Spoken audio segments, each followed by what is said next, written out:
Boa tarde a todos, a todas. Primeiro, eu queria agradecer a presença de vocês todos aqui conosco, os que estão aqui na minha frente, os que eu não estou vendo diretamente. E eu queria dizer que são todos muito bem-vindos para esse momento especial que a gente está vivendo hoje, que é o momento da realização dessa videoconferência, que vai tratar do tema Conceitos e Práticas de Comunicação na Educação. Onde é que se insere essa ação de hoje no contexto do Prêmio Itaú Unicef? Então, como vocês sabem, o Prêmio Itaú Unicef é um projeto da Fundação Itaú Social e do Unicef, que conta com a coordenação técnica do SEMPEC e que está em curso desde 1995. Então, nós estamos atualmente no segundo ano da 10ª edição. Tivemos no ano passado o ano da premiação e nesse ano de 2014 nós estamos desenvolvendo as ações de formação. Essa videoconferência ela se situa nesse contexto do projeto 2014 Ações de Formação, especialmente numa proposta nova no âmbito do Prêmio Itaú Unicef, que tem como objetivo se aproximar um pouco mais do cotidiano das parcerias, das organizações finalistas e das escolas parceiras, no sentido de conhecer um pouco mais desse cotidiano, dessa realidade dessas parcerias, e junto com esses 32 representantes de projetos e escolas parceiras, construir conhecimento a partir dessa vivência comum. Então, é nesse contexto que se insere a videoconferência que nós vamos realizar hoje, e ela é uma videoconferência muito fundamentada na crença e na importância da comunicação como recurso, como metodologia de fortalecimento da parceria, organização não governamental e escola pública, no âmbito dos 32 projetos finalistas de 2013. E aí eu gostaria de fazer um agradecimento especial àqueles que estão virtualmente conosco, representantes dos projetos, representantes das escolas parceiras, porque essa ação ela só faz sentido no momento que conta com a adesão desses 64 representantes de projetos finalistas e escolas parceiras. Para trabalhar conosco aqui hoje à tarde, nessa videoconferência, nós convidamos 3 pessoas que eu gostaria de apresentar a vocês. E, como responsável pela mediação, nós estamos contando aqui hoje com o Fernando Rossetti, que cursou Ciências Sociais, fez especialização em Direitos Humanos, ele foi diretor executivo do Greenpeace, secretário-geral do GIF, repórter de educação na Folha de São Paulo e colunista e consultor do canal Futura. É uma pessoa mais que gabaritada para nos apoiar nessa conversa. Mas ainda temos mais. Os convidados que estão aqui conosco hoje, o Alexandre Levossi, que é jornalista e educador, e a especialização do Alexandre é em inovação, que é um grande desafio para todos nós. Ele é fundador da Media Education Lab, MEL, e é também fundador da plataforma social MyFanCity. Além do Alexandre, nós temos também a Isabel Bruncizian, que é psicóloga e também cursou Ciências Ambientais e Psicopedagogia. Ela foi fundadora do Ânima e atua com ONGs há mais de 20 anos. Ela é coordenadora do Núcleo de Qualidade de Vida da Fundação Tid Setúbal e ela é mais conhecida como a nossa Bel, porque trabalhou no Prêmio Itaú Unicef por muito tempo. Então, eu queria agradecer especialmente a vinda de vocês, somando conosco, e passar a palavra para que vocês nos alimentem com conteúdos de comunicação, a serviço da parceria ONG Escola. Obrigada. Muito obrigado, Nazira. Boa tarde para quem está assistindo ao vivo, bom dia, boa tarde, boa noite para quem estiver vendo em outro momento essa videoconferência. A ideia da gente nessa assessoria na área de comunicação para as parcerias ONG, escolas, é trabalhar, ampliar o nosso repertório, explorar um pouco as alternativas em que a comunicação tem sido usada na educação, desde comunicação educativa, como é que você comunica de maneira que eduque, até educação pela comunicação, como é que você produz comunicação com os estudantes como um processo pedagógico, plataformas de diálogo, enfim, ampliar o nosso repertório, explorar as alternativas da inserção da comunicação nas escolas. Por que isso? Bom, a internet, a humanidade, né, vem sofrendo uma revolução enorme nos meios de comunicação, nas maneiras como comunica, desde a invenção do rádio, depois a televisão e assim por diante, mas a internet realmente está mudando muito significativamente a maneira como os seres humanos se relacionam, na verdade. Tradicionalmente, uma televisão, por exemplo, ela empacota a informação e manda a informação para você, e você é um receptor dessa informação. Então, eu sou um emissor e você recebe. Tradicionalmente, por exemplo, leitura crítica de mídia é baseada nessa ideia de que eu emito e você recebe, e você vai ter que decodificar aquilo que foi emitido a partir da televisão, do rádio, assim por diante.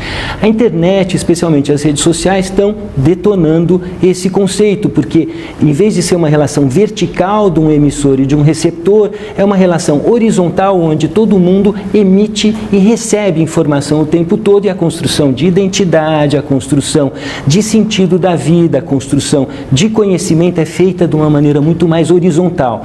Evidentemente, para as escolas, para as ONGs que trabalham com educação, isso é um desafio enorme, porque o ensino tradicional também é broadcasting, né? Também é emissão e recepção pelo aluno, e agora a gente está num ambiente onde os nossos alunos esperam participar dessa construção de conhecimento, dessa construção do processo comunicativo que gera a identidade, o conhecimento das pessoas. Então, estou aqui com a Isabel, com o Alexandre, para a gente explorar 3 eixos principais na nossa conversa. Primeiro, a comunicação em si, os diferentes usos da comunicação nos processos educativos. Segundo, a questão da parceria entre organizações da sociedade civil e escolas, como é que fortalece, como é que usa a comunicação. A Sônia, aqui de São Paulo, mandou uma pergunta interessante sobre plataformas de relacionamento de professores, onde eles possam se relacionar melhor. Então, o segundo eixo é essa questão da parceria, como fortalecer a parceria por intermédio da comunicação. E terceiro, que é o tema maior do Prêmio Itaú Unicef, a questão da educação integral, a educação que pode ser feita em muitos espaços, que não só a escola, a criança tendo educação o tempo todo, sem necessariamente estar na escola o tempo todo, e compartilhar espaços educativos dentro de uma comunidade, dentro de um bairro, dentro de uma cidade. Então, esses são os temas que a gente vai desenvolver hoje. Eu vou fazer a minha primeira pergunta para a Isabel aqui,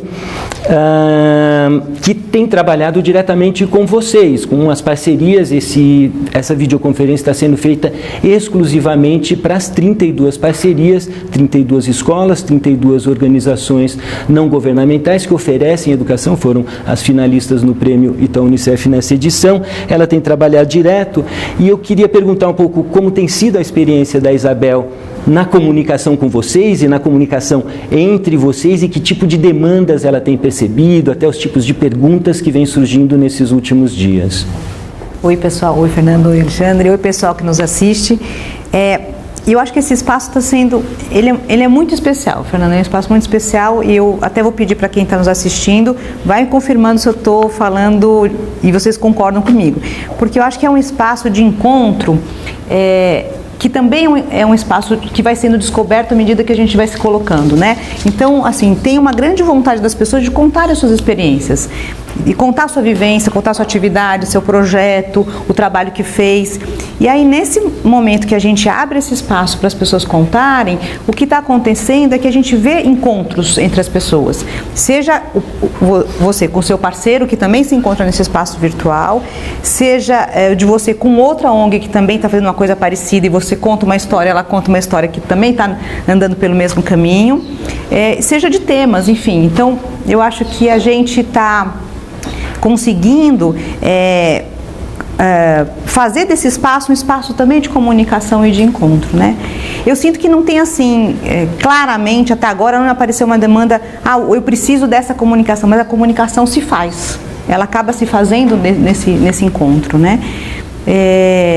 Nessa semana última que a gente provocou um pouco todos vocês para falar um pouco desses exercícios de comunicação, desses meios de comunicação que vocês estavam vivendo, acho que a Sônia também e a Marlene colocam um pouco do blog, um pouco da rádio, né? E eu achei interessante, a Marlene começa contando uma história falando do tempo, né? Que eu acho que é o nosso grande desafio quando a gente pensa em comunicação, né, Fernando? Como é que faz com o tempo, né? Como é que é isso, né? Enfim, acho que nós estamos indo por aí. Muito legal. A plataforma, propriamente dito, que é um ambiente de comunicação, a gente tem tido um pouco de desafio das pessoas virem, né? Como é que é? Porque eu mesmo, eu brinco que tem duas expressões que se usam, ou você é imigrante para esse universo da comunicação, ou você é nativo desse universo de comunicação, ou como eu sou analógico e os nossos estudantes hoje já são digitais, então tem esse problema. E eu mesmo, às vezes, tenho os meus desafios aí nos ambientes virtuais, de navegação e até de disciplina de estar na frente do computador, como eu vejo que as minhas filhas, por exemplo, estão o tempo todo conectadas em ambientes virtuais. Como tem sido o trabalho de vocês no ambiente virtual? Acho que é um desafio, Fernanda. Acho que é um desafio porque, assim, tem a coisa de você chegar no computador e acho que está mais próximo os e-mails, né? Tanto que a gente vê muita gente conversando por e-mail, a gente já está copiada no e-mail, mas entrar no ambiente, você explorar aquele espaço, descobrir onde você fala, onde você registra e descobrir a potência, depois que você registra, você coloca no espaço, aquilo fica, isso também é um aprendizado. Eu acho que teve muita gente que pode concordar comigo que depois que conseguiu colocar lá e agora ver que aquilo está registrado, está colocado, que o mundo pode ver, isso ganha uma dimensão maior, né? Mas está sendo um desafio porque assim, então onde eu entro, onde eu coloco, como é que eu acho, que espaço é esse, onde eu clico, né? Enfim, acho que tem um desafio de exploração mesmo desse espaço. E a minha experiência é que a comunicação é uma linguagem, né? Então é um pouco que nem aprender uma outra língua. Se você tem medo de errar, você aprende muito mais devagar. Se você vai usando e vai fazendo, aprende muito mais rápido. Mas eu e o Alexandre entramos nessa área mais ou menos juntos. Eu tive um percurso de jornalismo, mas a gente se conheceu na Cidade Escola Aprendiz, uma organização não governamental que, uma das pioneiras aqui no Brasil que trabalhou com educomunicação e com outras, arte, com jovens no contraturno da escola. E o Alexandre escreveu recentemente um livro muito legal, sistematizando a experiência dele, Idade Mídia, a experiência dele num colégio particular aqui de São Paulo, o Colégio Bandeirantes, que também trabalhou com estudantes de escolas públicas, explorando os diferentes usos de comunicação, de educomunicação na escola. Então, Alexandre vem estudando essa área há bastante tempo. Então, a minha primeira pergunta para ele é: como é que você tem visto, Alexandre, a evolução da comunicação nos contextos escolares, nos contextos educativos? Um pouco uma historiada aí das mudanças que estão acontecendo nessa área.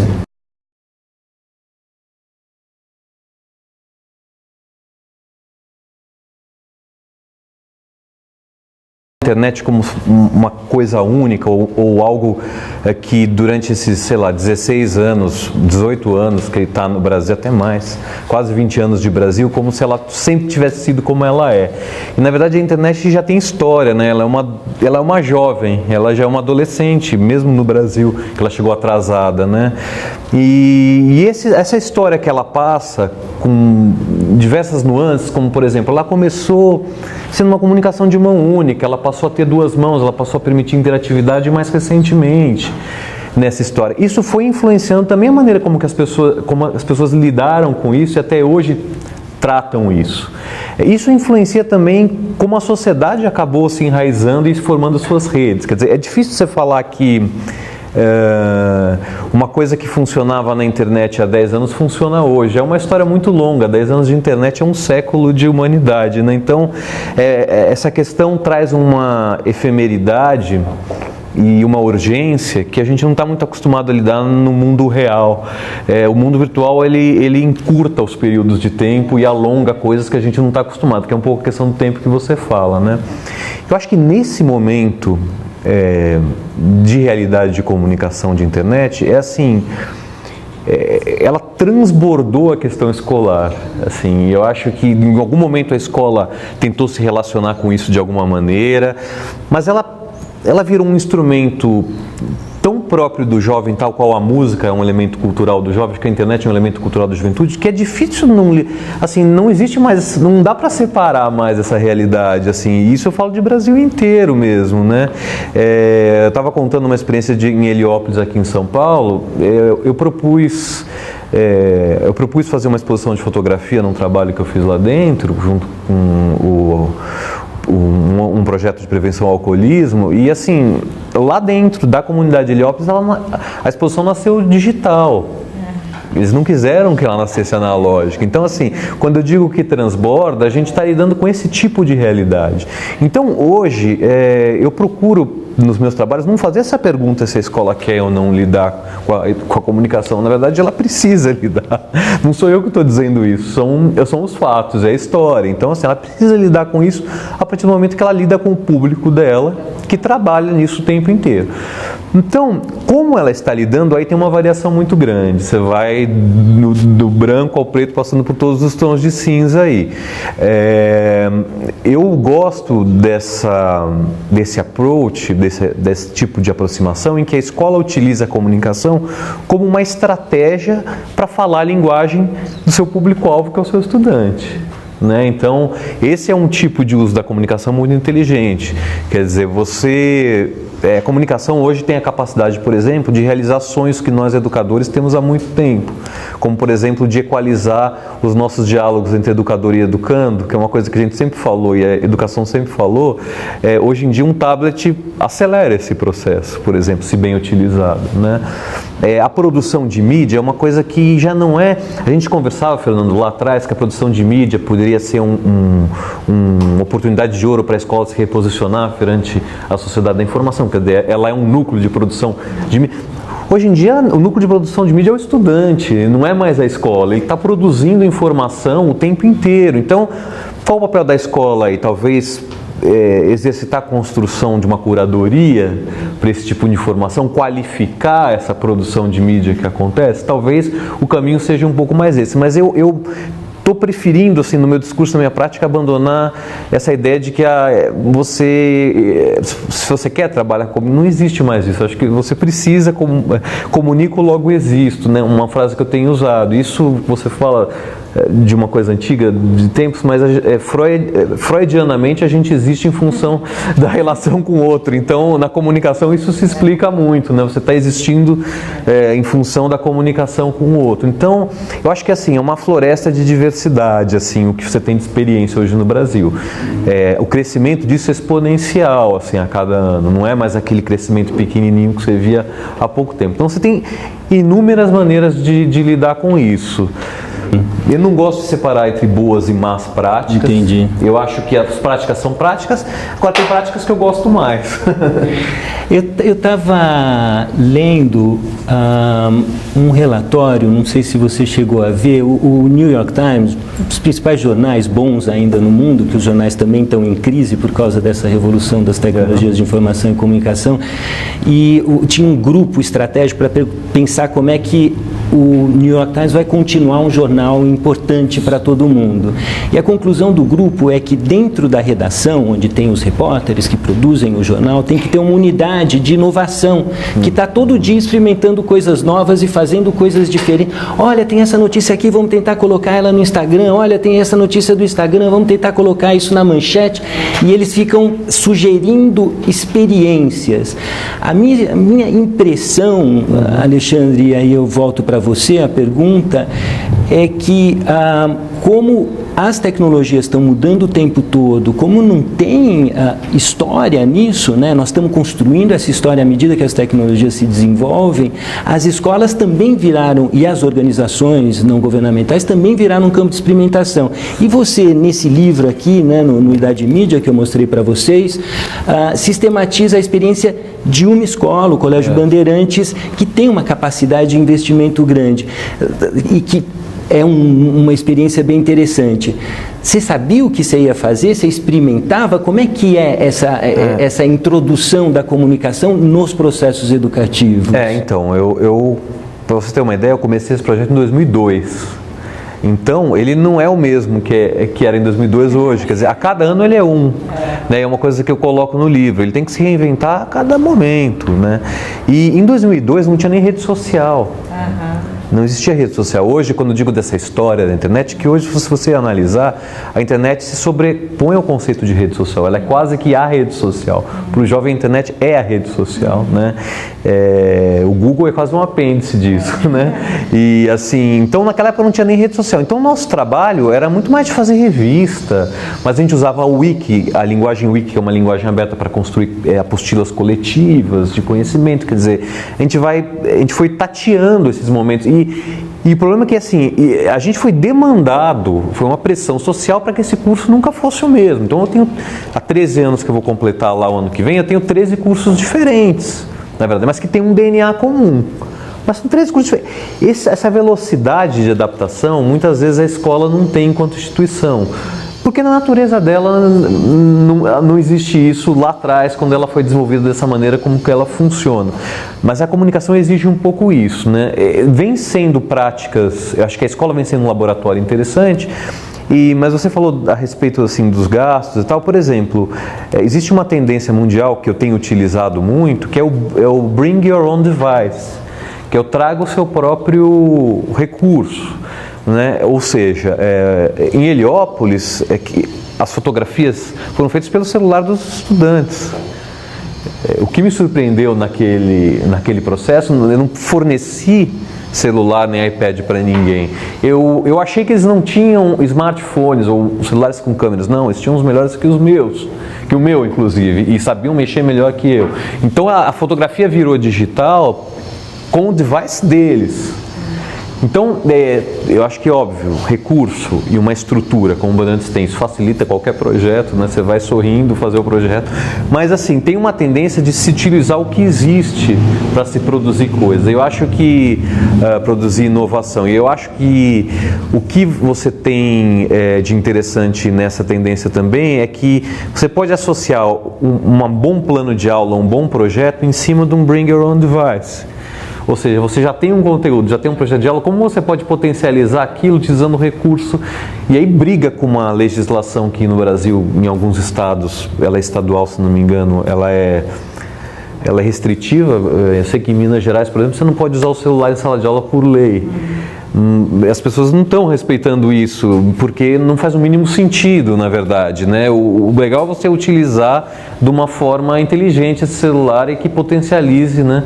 O próprio crítico de economia do New York Times falou que quando ele dá uma aula na universidade, eu até pus isso de epígrafe do meu livro, se não tem ninguém usando Twitter no celular, ele acha que não está falando nada de importante. Então ele mede a efetividade e o sucesso da aula dele por quantas pessoas estão tweetando, né? Sabe que eu fez lembrar uma coisa, essa sua fala, fez lembrar assim, a gente está falando com ONGs do Brasil todo, e que tem uma diversidade danada, de ONGs e de escolas também, de tamanhos diferentes, de acessos diferentes, de experiências diferentes, e aí me fez lembrar uma coisa, que quando a gente é histórica, a gente acaba lembrando assim, como que a gente do prêmio começou a trabalhar com a distância? Era correio, né? Isso faz muito... Era isso que chamava a distância, era mandar as coisas pelo correio e receber. Que também, você pensar, o prêmio tem 18 anos, claro. Então não é uma coisa tão velha assim, né? A gente assistiu isso começar. Claro. E por que eu estou falando isso? Porque eu acho que a sua fala traz para a gente, para as ONGs e para as escolas que estão nos assistindo, que assim... me parece que esse exercício de se aproximar da comunicação é também a gente ir experimentando o que a gente tem, e o que tem naquele lugar onde a gente está, né? Porque nós estamos falando de gente do Acre até o Rio Grande do Sul, passando por um monte de realidade diferente, zona rural, zona urbana, mais acesso. Ontem uma participante nossa estava desesperada porque acabou o acesso da internet na cidade dela. Então, como é que você faz? Porque agora, sem isso, parece que o mundo acabou, a gente não está mais fora, né? Mas eu acho que quando a gente fala de comunicação para o nosso público, e aí eu estou dizendo um pouco do lugar da assessoria, eu acho que era até bacana vocês falarem um pouquinho dessa coisa, como a gente faz essa construção de experiências e assim, quando ela vai para um meio de um blog, um Face, e quando ela vai num processo que você vai construindo isso, como que eu falo, o que eu falo, né? Eu acho que isso interessa muito, porque a Marlene colocava, por exemplo, desde a comunicação entre os educadores, a comunicação com os meninos nas rodas de conversa, a comunicação para as famílias aí via telefone. Então, para cada público parece que tem um jeito, né, que você vai entrando, não sei se... E aí, já colocando um conceito, na verdade, na educomunicação, essas diferentes maneiras a gente chama de mediações, né? Como é que mediação você usa para falar com os diferentes públicos? Depois, mais tarde, eu vou até falar de um exercício que a gente vai desenvolver juntos aí nas parcerias em cada parte do Brasil, mas a gente explora essas diferentes mediações e algumas se encaixam melhor. Para falar com o aluno, talvez seja melhor falar pelo Facebook, para falar com os pais, talvez uma circular escrita, impressa no miógrafo ou no Xerox e manda para os pais. Mas, enfim, essas mediações são importantes. Como é que você traz isso? Como é que você planeja a sua aproximação na escola e o mapeamento desses diferentes públicos?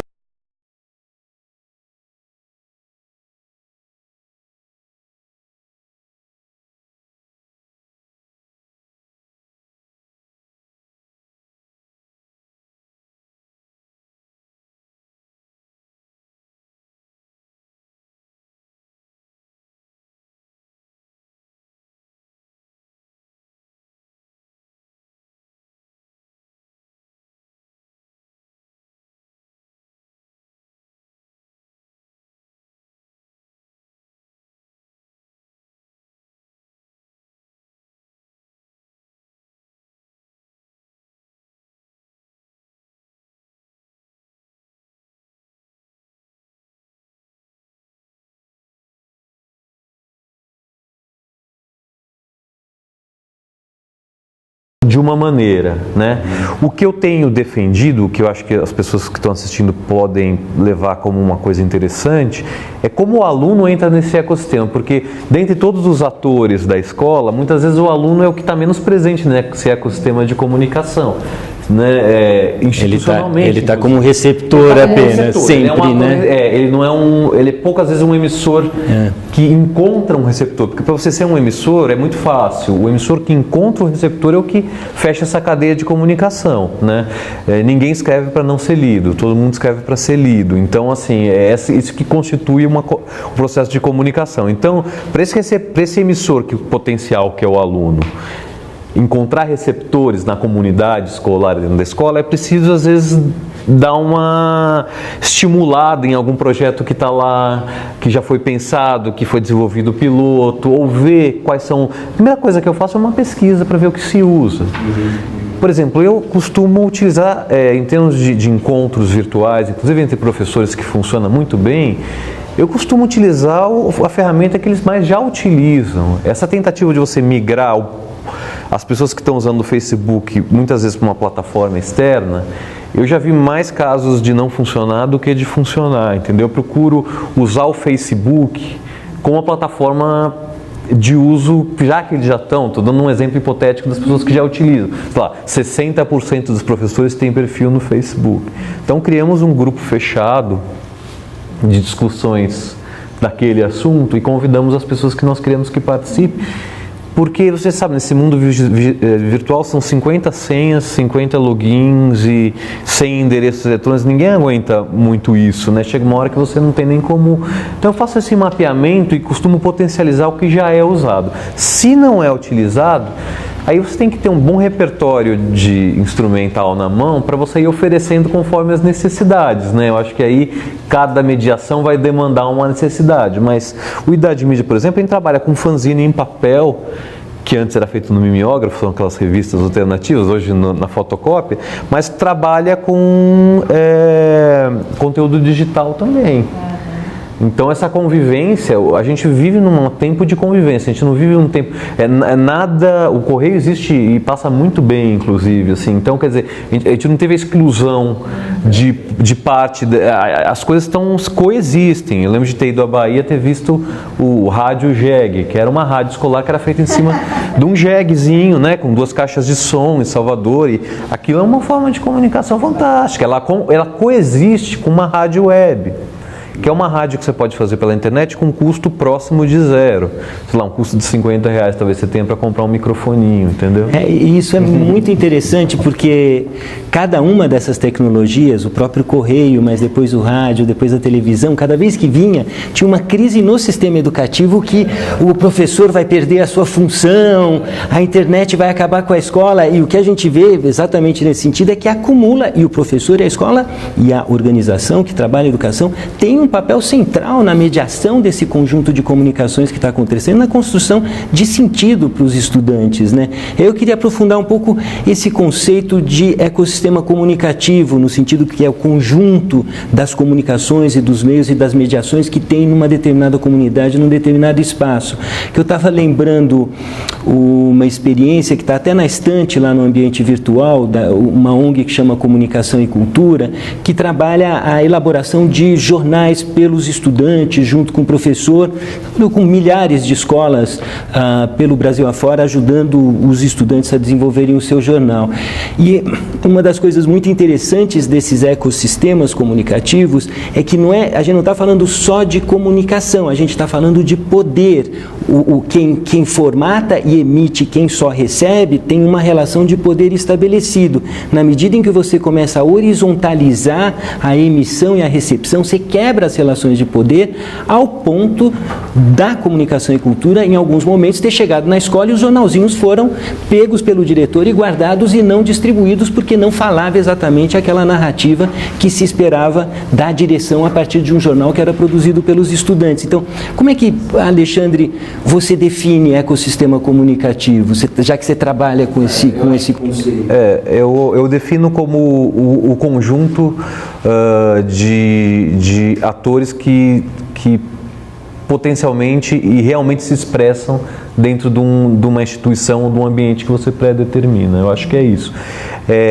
Informação hoje é poder, né? As realocações de cargos executivos nas empresas se baseiam um pouco nisso, né? Informações que vocês estão trazendo para cima e para baixo e tal. Então, obviamente, quando você fala de ecossistema comunicativo, você está falando de uma relação de poder dentro da escola. O mais doloroso em abrir esse ecossistema para as escolas, muitas vezes, abrir para os alunos, é porque realmente você está empoderando o aluno. Esse que é o fato que está por trás de tudo. O aluno, ele ganhou um canal, não ganhou, ele conquistou um canal. Ele conquistou uma expressão, né? Um meio de expressão. Então, essa é a principal dificuldade que qualquer instituição tem em lidar quando você tem um poder estabelecido e você abre escuta. Né? Que eu defendo isso, mais do que abrir emissão, você está abrindo recepção.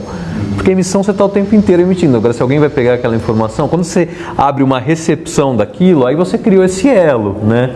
Então, realmente, você está trabalhando o poder. Eu falo que as coisas coexistem, mas é bom deixar uma coisa clara, assim, que é importante também.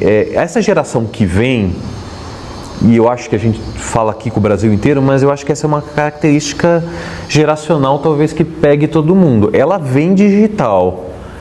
Eu gosto do analógico, eu falo que eu uso o analógico um pouco com o poder do estilingue, de puxar você para trás e para ver o passado e jogar no futuro, mas assim, se você quer dialogar com quem está vindo, você tem que dialogar digitalmente.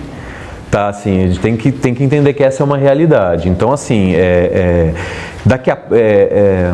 eu acho que assim, os nostálgicos sempre existiram e eles continuam existindo entre os jovens. Então você encontra jovens muito bacanas que são fanáticos por fanzines ainda, que têm 13 anos, nem viveram a época que o fanzine era coisa, não viveram a época da ditadura, que o fanzine corria nas mimeógrafos que eram silenciosos, não viveram o movimento punk na Inglaterra, que os fanzines eram feitos para dar voz aos Sex Pistols, às bandas de lá, mas eles adoram fanzine, porque eles leram, eles viram filme, eles querem produzir.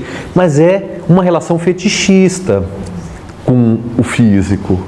Muitas vezes é uma relação fetichista com o meio. Essa geração vem digital. Então, o clamor de se dialogar com alunos que evadem a escola, que tem potencial de evasão, a veia para se aproximar desses estudantes, ela é digital. Digital em que sentido? Ela é internet. Internet.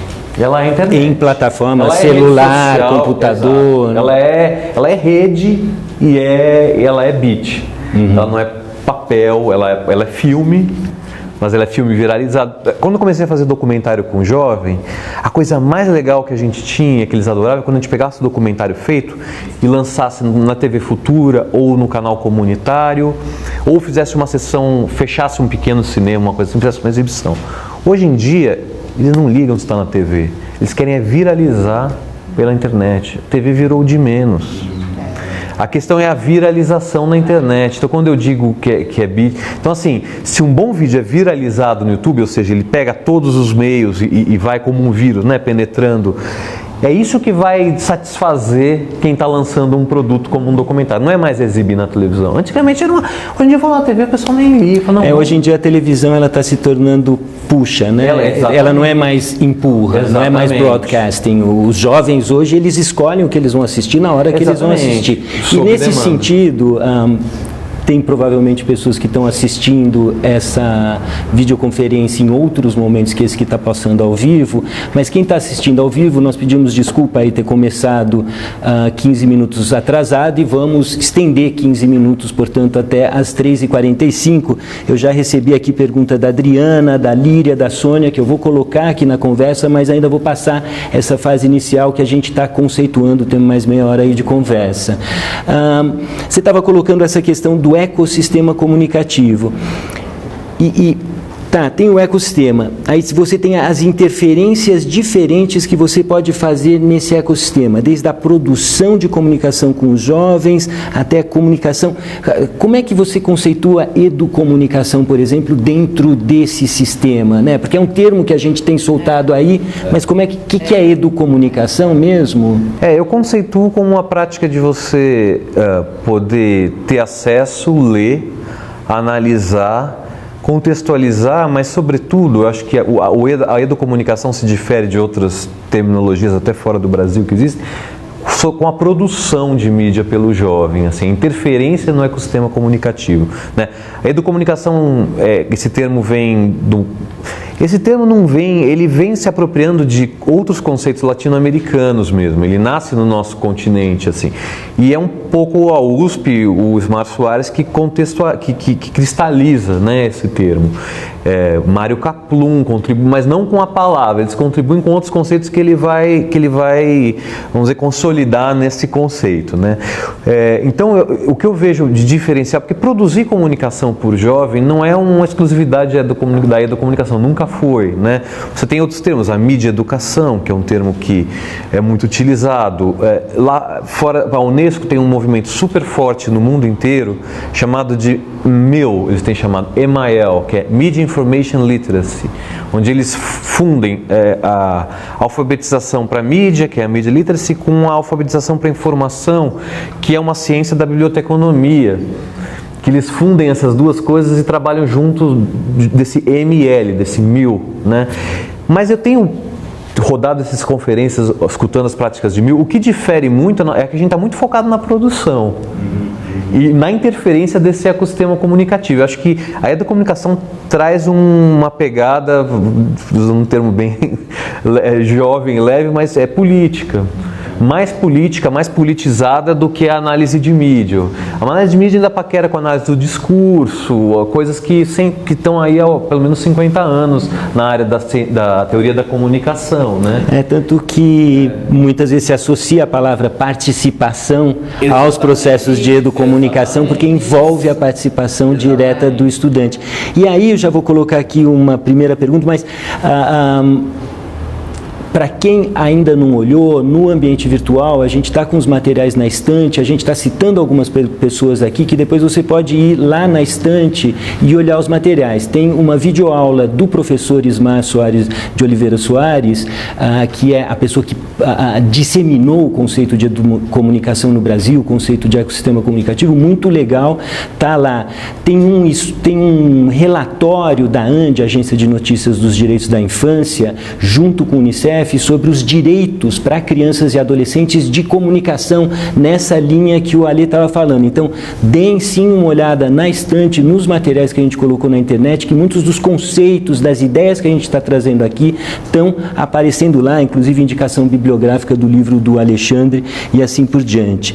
Mas a Líria mandou uma pergunta ontem, Ale, se a gente pode usar a educomunicação como uma metodologia pedagógica no que tange a leitura e a escrita, em se tratando de um projeto de literatura, de que maneira daria para usar a educomunicação como uma metodologia, como uma pedagogia na área de literatura? É legal, é interessante mesmo.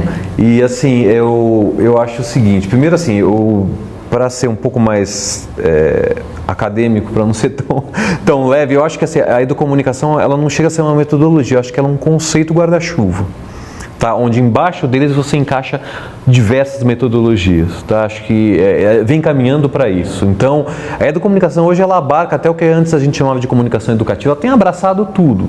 Ela tem abraçado tudo isso e embaixo você desenvolve a tua metodologia, ou o teu plano de aula, ou enfim, o que você quiser direcionar para a prática, né? Como você quiser direcionar. Então, eu pegaria a comunicação como conceito. Lá embaixo, na literatura, o que eu tenho visto de mais interessante, óbvio que tem tudo a ver, porque tem a ver com estimular a produção literária dos estudantes, eu acho que é nesse sentido que a educomunicação funciona nessa área, mas eu defendo muito nas minhas práticas, e eu acho que não necessariamente a educomunicação defende isso, mas eu acho que sim, que é a publicação do que se faz. Eu acho que esse é um salto muito importante, né? E ela tem aí a faca e o queijo na mão, porque publicar aquilo que se cria na escola é algo raro no mundo, não só no Brasil. A escola ela tem um caráter endo, assim, das coisas meio que se completarem internamente. Quando eu digo publicar, ela ir para o mundo mesmo. Então, no universo da literatura, algumas experiências que eu tenho acompanhado, que pode servir de inspiração, baseado num movimento, numa escola literária ou em algum conteúdo que está sendo lecionado, o aluno é estimulado a produzir os seus poemas, ou dar vazão para os poemas que ele já tem, provavelmente, ou crônicas, ou qualquer que seja o texto ou a produção que ele tenha, fazer um e-book, por exemplo, ou um livro em papel, ou um e-book, que hoje você tem um aplicativo gratuito que você cria um e-book, e publicar esse e-book. Esse é o salto. Virtualizar, quer dizer, pode ser viralmente, ou ser em papel, buscar algum parceiro que possa editar uma certa tiragem, ele lançar na feira de livro da escola ou entre os amigos. Esse é o salto da educomunicação, tem a ver com autoria e com publicação. Então, quando você pensa em literatura, autoria e publicação, é um pouco isso. Você está dando voz a um menino de, sei lá, de 13 anos que está escrevendo os poemas dele, você vai publicar, vai curar, vai editar com ele aquele produto e vai colocar na comunidade. Então, acho que aí a vertente, assim, eu diria o seguinte, estudar literatura não é novidade. Jovem escrever poema não é novidade. Agora, estudar literatura, estimulando a escrita de poema e publicando na comunidade, essa é a novidade. E uma dica nisso, na verdade, muitas vezes o educador não tem o repertório da comunicação, né? O que eu tenho visto em algumas escolas, aqui em São Paulo tem um projeto grande de rádio nas escolas, liderado pelo Núcleo de Comunicação e Educação da USP, é que nessa área você pode trabalhar muito com voluntários mesmo. Sempre tem um pai de aluno que é radialista, ou trabalha em algum jornal, ou conhece alguém que poderia trazer. Então, conte, sempre traga, porque muitas vezes as produções escolares que eu tenho visto, quando ela é feita só pelo professor, ela não brilha, porque comunicação tem as suas próprias regras, o que é legal, o que não é, como é que você faz uma manchete, onde que você coloca a foto. Tem um repertório que talvez até os alunos saibam mais do que nós, adultos educadores. Então, trazer esse repertório estético também, porque a comunicação ela é essencialmente interdisciplinar, ela integra os conhecimentos, a estética, a história, a linguagem, a escrita. Então, trazer pessoas que lidam melhor com esse conjunto de repertórios, às vezes ajuda o professor que ele solitário ali fazendo o trabalho dele. Por isso que na parceria ONG-escola, isso é muito favorecido, na verdade, que a ONG tem uma rede de relacionamento, a escola tem outra rede de relacionamento e você pode puxar desses diferentes pools de relacionamento competências que você precisa aprender para poder desenvolver junto com os estudantes essas iniciativas de comunicação. E é nesse sentido, tem mais uma pergunta aqui. Aí a gente está falando o tempo todo dos estudantes, né? Agora, os professores também, tanto a Sônia quanto a Adriana,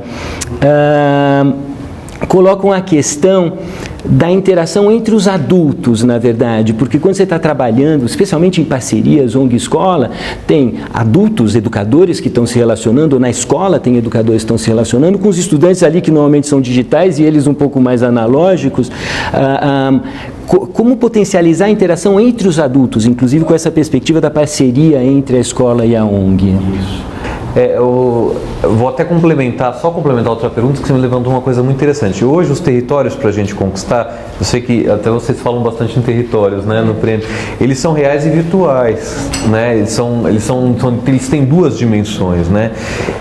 Só para facilitar até a compreensão dessa última resposta que eu dei, existe, você não precisa ir muito longe, existe um site brasileiro chamado Scriba, se não me engano, pode digitar no Google Scriba, que ele recebe os originais do autor e ele cria uma comunidade de leitores para aquele autor e ele se encarrega de publicar o livro daquele aluno que subiu o conteúdo. Então, muitas vezes, isso é a publicação. Você está publicando em nichos digitais, mas é isso, ele está sendo lido, né? Publicar é ser lido, então isso é de graça, isso não custa. Então, assim, esses territórios digitais que a gente precisa explorar também. Esse é um território digital pouquíssimo explorado, né? E eu acho que tem um passo aí, só precisa de uma conexão de internet, mais nada para isso, né? Respondendo a tua pergunta, Fernando, o que eu tenho percebido, eu tenho trabalhado bastante com formação de professor, e existe esse fetiche pelos meios que imperou muito por conta das grandes empresas de hardware mesmo, que a gente viveu, né, nas secretarias de educação e tal, que era essa coisa de compre a última tendência daquele material educativo porque você vai precisar. E a gente vem de alguma maneira tentando balancear isso com, olha, utilize os recursos que você quer utilizar se for te ajudar. Se você for fazer o mesmo, se você for usar o iPad como uma calculadora, você não precisa do iPad, né? Ou se você for usar o teu computador como uma máquina de escrever, né? A gente sempre brincou com isso, você não precisa do teu computador. Então, dentro disso, tem dois pontos aí. A gente tem trabalhado com capacitação de professor, o que a gente não fala em tecnologia, mas em comunicação, que eu acho que tem um respiro maior, que envolve tecnologia, obviamente, por consequência. E aí nasce experiências interessantes nesse campo que você fala, o educador dialogando com o educador. A gente desenvolve projetos em cima das capacitações. Então, você não assiste aula, você desenvolve projetos para melhorar o seu plano de aula, com a proposta de absorver novas tecnologias, sejam elas nos terrenos virtuais ou presenciais. Você pode absorver um iPad para uma criança, você pode absorver um site como o Scriba.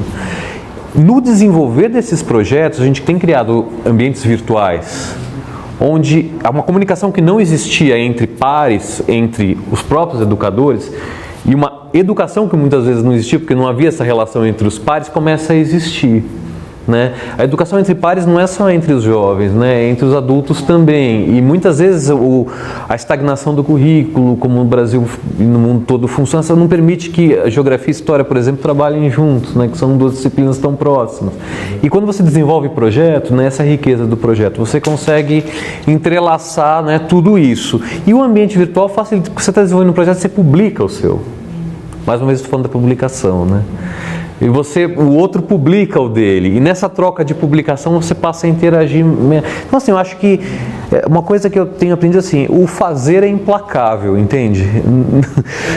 O fazer é implacável, não tem como não aprender. Eu tenho aflição, às vezes a gente vai conversar com alguém que está montando um laboratório e fala, olha, a gente tem aqui as aulas práticas, mas olha, não se preocupe, a gente também tem as aulas teóricas. Você não precisa das aulas teóricas. Quando você está fazendo, você vai aprender de alguma maneira. Hoje o mundo está voltado para o seu aprendizado, o meio virtual está voltado para o teu conhecimento, então você não precisa dividir. Faça o prático, que ele é implacável. Então, no caso dos adultos, quando os professores colocam os projetos na rua, entre aspas, e publicam esses projetos, essa relação começa a surgir entre eles, porque eles começam a ver o que o outro está fazendo, gerar interesse, puxar, e por aí vai. Vou focar mais especificamente nas parcerias propriamente dito agora, e eu já lidei muito com parceria, enfim, dirigi uma organização que eram 150 associados, a gente discutia parceria, e um dos meus mantras tem sido que se você puder fazer sozinho, faça, porque fazer junto sempre dá muito mais trabalho. Ao mesmo tempo tem um ditado africano que fala, se você quiser ir rápido, vá sozinho, se você quiser ir longe, vá junto. Então, de fato, tem algumas questões que não dá para fazer sozinho, tem que fazer junto, e educação integral, a partir da nossa perspectiva, a gente tem que pensar ela junto nesses diferentes espaços para aprender fazendo o conjunto da educação integral. Mas parceria é complicado, né? E como é que você vê a comunicação? Você tem lidado também, né, Alexandre? Eu vou fazer essa pergunta para você também, Isabel. Quais são os desafios aí, talvez, de comunicação que você tem visto nas parcerias entre organizações da sociedade civil e as escolas? E como a comunicação pode ajudar nisso? Tem uma pergunta que é até da Adriana aqui, como que as tecnologias digitais poderiam potencializar uma prática educativa realizada em parceria entre uma ONG e uma escola? Um blog, por exemplo, seria uma possibilidade? Como que a gente potencializa essas parcerias? Uma resposta... Você quer começar, Isabel? Não, pode. Eu tô achando que estou falando muito aqui. Eu acho que assim, uma questão muito complexa essa, não consigo responder muito rápido assim. Mas eu acho que assim, uma parceria acontece baseado em dois fatores: respeito mútuo pelos trabalhos, né, e admiração também. Eu acho que ninguém vai trabalhar com quem não admira, com quem não respeita. E às vezes para construir esses valores, são valores, né? Para a construção desses valores não é muito simples. Às vezes você se vê numa saia justa de ter que fazer uma parceria, sendo que você não tem nenhum desses dois valores, nem muita admiração e nem muito respeito. Então, aí tá fadado ao fracasso, né? Então, assim, eu acho que admiração e respeito são os valores básicos para você seguir numa parceria. E para se enxergar uma parceria em longo prazo, eu gosto do provérbio africano, mas eu concordo com o ocidental também que você colocou aí. Eu acho que para você enxergar em médio e longo prazo, você tem que entender a educação como uma luta pública e de todos, assim, uma conquista, digamos, coletiva do Brasil, assim, porque aí a motivação daquela parceria não vai ser o seu dia, né? Mas vai ser o que aquilo vai perdurar, o legado que vai ficar para a comunidade, para os alunos, né? Eu não consigo imaginar a educação sem, parece uma idiotice que eu vou falar, mas eu não consigo pensar em educação sem pensar no aluno. E tem muita gente que pensa em educação sem pensar no aluno ainda, entende? Então, acho que quando você coloca o estudante como o principal beneficiário de tudo que você está fazendo, vale a pena construir. Agora, sem esses dois valores básicos, é difícil, assim, e a gente não é obrigado a ser simpático com todo mundo, nem a gostar de todo mundo. Então, que veios que a gente tem para achar coisas em comum. E em termos de ferramental, eu não tenho uma forma, assim, eu acho que virtualmente as coisas se facilitam muito, mas eu não sei se a questão é ferramental da parceria, eu acho que é uma questão de visão, talvez. Eu só vou te passar, mas só uma coisa que me lembrou essa fala dele, é que a boa parceria, para ela funcionar, e vocês trabalharam o marco lógico no eixo anterior, ela tem que dizer a que veio e qual a expectativa entre as partes. Então, na medida em que você consegue formular isso por escrito e, na medida do possível, publicar isso para todos os públicos envolvidos, essa parceria envolve tanto, tal parceiro entra com isso, tal com isso, a nossa expectativa é essa, ter claramente definido quais as expectativas, quais os papéis, isso ajuda ajuda muito na hora que surgem as divergências, as dificuldades, você já tem uma clareza, uma constituição que te coloca ali naquela parceria de maneira mais estruturada. Não, eu ia falar nessa linha da expectativa, acho que a conversa está esquentando com esse pedaço, porque tem uma coisa quando você fala em publicar, Alexandre, que eu acho que responde a expectativa, que é assim, quando você escreve, você diz o que você está pensando, escrevendo, e você lê o que você escreveu, você também está lendo de um outro, né? É como se alguém tivesse... Você está vendo que alguém escreveu, foi você mesmo, mas aí é um outro que está conversando com você. E eu acho que na parceria tem que ter muito claras as expectativas mesmo. O que eu espero de você, o que você espera para mim. Porque eu acho que tem que ter respeito, mas também tem uma relação de diálogo que se constrói, porque... um dos desafios que você perguntou, eu acho que tem uma questão de ritmo que está em jogo, que é assim, eu na ONG tenho um ritmo e um modo de fazer que é aquele meu próprio. Eu estou conversando com uma escola que tem o seu modo de fazer e o seu ritmo próprio. E aí esse encontro... que a gente fala, a palavra diálogo é a mais comum, mas é assim, o que faz um diálogo ser bem feito? Tem uma questão de escuta, tem uma questão de entender a expectativa do outro para você, o que você consegue cumprir daquela expectativa e o que você não consegue. Então, acho que esses desafios são a construção da própria parceria. Mas eu diria que um outro desafio, no meu ponto de vista, que também conversa com um pouco do que você falou, Alexandre, que eu acho que assim... e eu digo do lugar também que da ONG que eu também participo, né? A gente tem uma tendência de olhar o nosso dia a dia, de focar naquela instituição, nas demandas que ela tem, né? É um menino que está com problema, a família que traz, o edital novo que você tem que fazer para você conseguir a sua verba no que vem, a formação dos educadores. Então, são uma série de demandas que a escola também tem o seu ritmo. Eu acho que o grande salto, e daí eu vou dizer... O salto da educomunicação você falou super legal. Eu acho que o salto da parceria está quando você, em vez de olhar a sua instituição, o seu lugar, os dois focam a criança. Como é que eu vou olhar essa criança? Como é que nós dois, escola e ONG, estamos olhando o desenvolvimento dessa criança? Aí a gente tem um salto. Daí fazer junto vale muito a pena. Porque daí eu sei que sozinha eu não vou dar conta. Porque eu vou até um pedaço e eu sei que você... E não vou só você, mas uma série de outros parceiros vão nos completar. Porque a gente está olhando essa criança que precisa, que vive de uma forma integrada com esse lugar, né? Acho que esse é um desafio que ajuda muito quando a gente tem essa cação, sabe? Bom, a gente está chegando ao final da nossa hora aqui de conversa e o bom da gente estar numa plataforma assim é que a conversa pode continuar depois e não precisa ser imediatamente depois. Nós temos aí 3 semanas de trabalho sobre comunicação e depois ainda vamos ter um encontro presencial aqui em São Paulo, provavelmente ainda em outubro, para trabalhar capacitação em alternativas de comunicação, em algumas técnicas específicas, plano de comunicação, coisa assim. Tem uma questão que eu gostaria muito de trabalhar com vocês, que é a questão da comunicação para a mobilização de recursos. Sempre as escolas, as organizações da sociedade civil têm dificuldade econômica, de financiamento. Como é que você pensa a comunicação de maneira a fortalecer a sua capacidade de mobilização de recursos? Mas eu vou terminar com uma pergunta aqui para o Alexandre, essa nossa videoconferência. Eu depois vou apresentar os exercícios que a gente vai fazer nessas próximas 3 semanas. Alexandre, o Marconi aqui, ele faz uma pergunta que eu acho que muitos pais sentem, muitos educadores sentem. Como garantir que certos elementos se aprofundem, indo na contramão de tempos que se corre, se lê pela metade, se ouve pela metade? A comunicação ela é essencialmente dialógica, né? Ela tem idas e vindas, então você precisa de uma boca e 2 ouvidos. Então isso já é um bom começo para isso, porque para você estabelecer uma boa comunicação, você precisa entender o que está se demandando e responder àquela altura. Então, por si só, ela trabalha um pouco nessa questão de você ter que entender o outro. Quando você faz uma reportagem, por exemplo, que é um instrumento muito importante de aprendizado, você está ouvindo muitos lados da mesma história. Uma reportagem é isso, você ouvir 6 lados do mesmo... E isso é um exercício de você saber que tudo é certo e errado ao mesmo tempo, né? Há verdades e mentiras em tudo. Quer dizer, então, A comunicação traz um elemento muito profundo, assim, o como trabalhar, que é essa floresta que eu falei que existe, é o que vai determinar. Eu acho que existem práticas e práticas.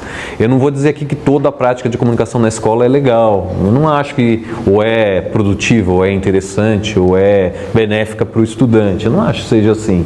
Eu acho que tem elementos de qualidade que você tem que estipular para a proposta que você está fazendo. Agora, por outro lado, a gente está as escolas de cidades grandes, vamos dizer que a gente está falando, elas respiram um pouco a cultura da cidade que elas estão, né? Assim, a escola é um reflexo do ambiente que ela está, né? Então, isso é uma questão que acho que vai mais ampla que a questão da comunicação, né? Uma escola em São Paulo, ela sem querer, ela tem freneticamente essas, em Nova York eles chamam de inner city towns, que são aquelas cidades que estão no meio da cidade, entre prédios. Elas funcionam como uma cidade grande, elas não conseguem se diferenciar lá dentro. As que tentam se diferenciar me soam muito artificiais, assim, porque elas me soam como um macaqueamento de um tempo que não é bem aquele. Então, é como aprofundar esse tempo que a gente está. Tem certas coisas que a cultura da população impõe mais do que você queira mudar. Então, é como trabalhar esse tempo, esse ritmo, da melhor maneira possível. Ele está dado. Uhum. Muitos professores falam que os estudantes não leem, né?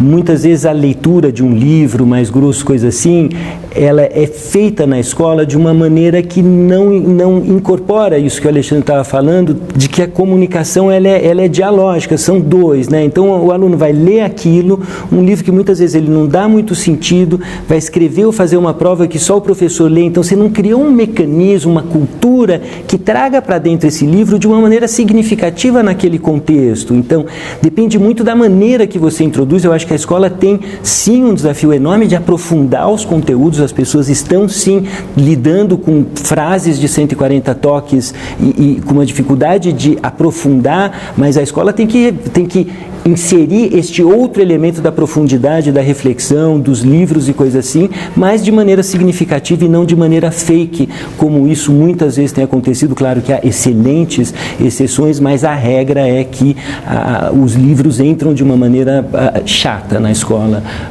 ou desinteressante para esse público com o qual as escolas estão trabalhando. Bom, nas próximas 3 semanas, nós vamos ter, tudo isso está no ambiente virtual para vocês. Essa primeira semana, daqui até meados da semana que vem, de 17 hoje de setembro até em torno do dia 25 de setembro, a gente está desafiando vocês das parcerias, cada um individualmente tem um formulário no ambiente virtual para mapear todas as comunicações que estão acontecendo aí na parceria, na sua escola, né? Desde sites, blogs, alguns educadores já mandaram para a gente algumas listas dessas, mas mapear todos. Numa segunda semana depois disso, do dia 24 de setembro até o dia 10 de outubro, a gente vai estar priorizando quais dessas alternativas de comunicação seriam interessantes, viáveis, possíveis da parceria usar no trabalho que já é desenvolvido hoje. E na última semana, do dia 1º de outubro até o dia 10 de outubro, nós vamos estar fazendo um trabalho coletivo, nós da assessoria, com vocês, nas ONGs, nas escolas, nas parcerias, de priorizar as mediações tecnológicas, as iniciativas de comunicação, para escolher quais as capacitações que nós vamos fazer junto quando a gente tiver um encontro presencial. Então, primeira semana, listar todas as comunicações, as mediações, os processos de comunicação que acontecem na escola. Segunda semana, organizar uma lista de prioridade. Terceira semana, a gente pensar junto qual é as capacitações que a gente gostaria de ter para desenvolver um trabalho de educomunicação ou de comunicação da escola. Alexandre e Isabel, vocês gostariam de acrescentar alguma ideia? Só assim, eu queria falar só a última coisa que eu acho assim, eu procuro parar de dividir as questões entre educação pública e privada, ou ser bonzinho e educação, e eu acho que a gente tem que começar a encarar a educação como uma questão republicana, assim, sabe, do nosso tempo. Quer dizer, eu acho que olhar assim é uma boa maneira de você começar a fazer uma parceria boa, né? Você tá deixando um legado. Eu estou procurando enxergar a educação dessa maneira, assim, para as coisas irem para frente, tentar esquecer um pouco as divisões que a gente costuma fazer. Né? Muito legal. Eu acho que eu diria também que isso inclui a coisa de, não é num lugar ou no outro, né? Exato. Quando a gente fala dos muitos lugares para aprender, acho que nós estamos em todos os lugares e temos aí um desafio de criar essa nova criança desse século aqui, todo mundo é responsável, e daí não está só na ONG, na escola ou na praça, está em todos os lugares, e é tentar perceber onde a gente encontra essa força, essa potência para fazer isso virar uma palavra publicada. É isso mesmo. Muito legal, então, obrigado a todos vocês, obrigado à equipe aqui do SEMPEC, do Prêmio Itaú Unicef. A gente espera encontrar vocês no ambiente virtual, onde a gente vai estar trabalhando juntos nas próximas 3 semanas. Até mais.